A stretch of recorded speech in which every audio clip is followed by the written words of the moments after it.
Hi students, listening practice for today. Once there was a woodcutter. He was very honest. One day, when he was cutting the trees, his axe fell into the river. He was very sad and wondered what to do. Suddenly, God appeared before him and showed a golden axe and asked, "Is this yours?" The woodcutter said, "No, it's not mine." God then showed a silver axe, but the woodcutter refused again, saying it was not his axe. God then showed his iron axe, and the woodcutter said, "Yes, this is mine." Pleased with his honesty, God gifted him with the golden axe and disappeared. Hearing about this, a dishonest woodcutter wantedly dropped his axe inside the river and waited for God. When God appeared and showed him the golden axe, greedily he said, "Yes, this is mine."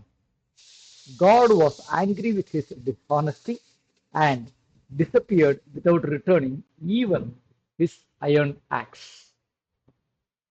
Let's look at the new words. Honest அப்படின்னா நேர்மை.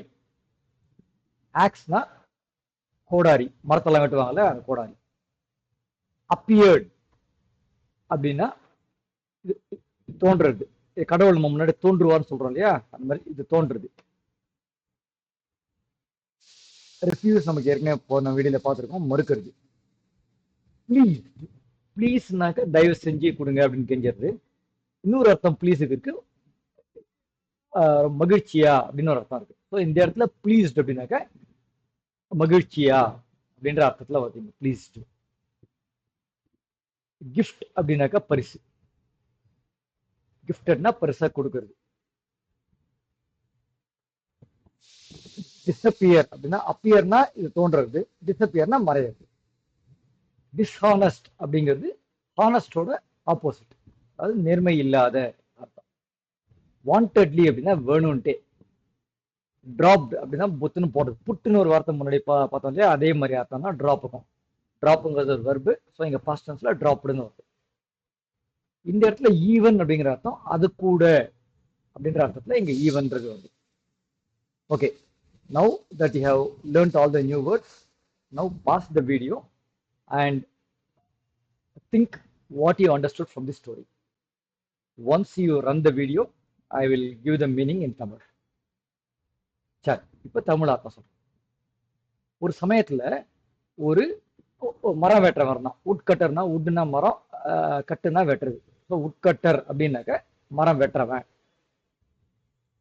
அவன் ரொம்ப நேர்மையானவனா இருந்தான். ஒரு நாள் அவன் வந்து மரத்தை வெட்டிக்கிட்டு இருக்கும்போது அவனோட கோடாரி அந்த பக்கத்துல இருந்த நதியில உள்ள விழுந்துருச்சு. அவன் ரொம்ப சோகமாயிட்டான். என்ன பண்றது அப்படின்னு திகைச்சு போய் நின்றுருந்தான். அப்போ திடீர்னு அவன் முன்னாடி கடவுள் வந்தார். வந்து அவங்கிட்ட ஒரு ஒரு தங்க கோடாலியை காமிச்சு, உன்னோடதா அப்படின்னு கேட்டார். அதுக்கு அந்த மரம் வெட்டுறவன் சொன்னான், இல்ல இல்ல என்னோடது இல்லை அப்படின்னா. கடவுள் அப்புறம் என்ன பண்ணாரு, ஒரு வெள்ளியில பண்ணினா ஒரு கோடாலியை காமிச்சு, இது உன்னோடதா அப்படின்னாரு. ஆனா மறுபடியும் அவன் மறுத்துட்டான், எந்த இல்லை இது அப்படின்ட்டான். உடனே கடவுள் என்ன பண்ணாரு, அவன்கிட்ட அவனோட உண்மையான இரும்புல பண்ணினா கோடாலியை காமிச்சாரு. உடனே அவன் இதுதான் என்னோடது அப்படின்னா. அவனோட நேர்மையை பாராட்டி, நேர்மையை பார்த்து ரொம்ப சந்தோஷப்பட்டு அவர் என்ன பண்ணாரு, கடவுள் அவன்கிட்ட அந்த தங்கத்துல பண்ண கோடாலியே அவனுக்கு பரிசா கொடுத்துட்டு மறைஞ்சிட்டார். இதை பத்தி கேள்விப்பட்ட இன்னொரு மரம் வெட்டுறவன், ஆனா அவனுக்கு நேர்மையெல்லாம் கிடையாது, அவன் என்ன பண்ணான், வேணும்ட்டே அவனோட கோடாரிய தண்ணிக்குள்ள போட்டான். கடவுள் வருவாருன்னு காத்துட்டு இருந்தான். கடவுளும் வந்து அவன்கிட்ட வழக்கம் போல முதல்ல தங்க கோடாலியை காமிச்சாரு. உடனே அவன் என்ன பண்ணான், ஆமாமா இதுதான் எந்து அப்படின்னா. கடவுளுக்கு ரொம்ப கோபம் வந்துடுச்சு அவனோட நேர்மையற்ற செயலை பார்த்து. உடனே அவனோட உண்மையான இரும்புல பண்ண கோடாரியை கூட திருப்பி தராம மறைஞ்சிட்டார். If you got the same meaning, very good. Please listen again and again. நிறைய தடவை listen பண்ணுங்க. Until we meet in the next video. Bye.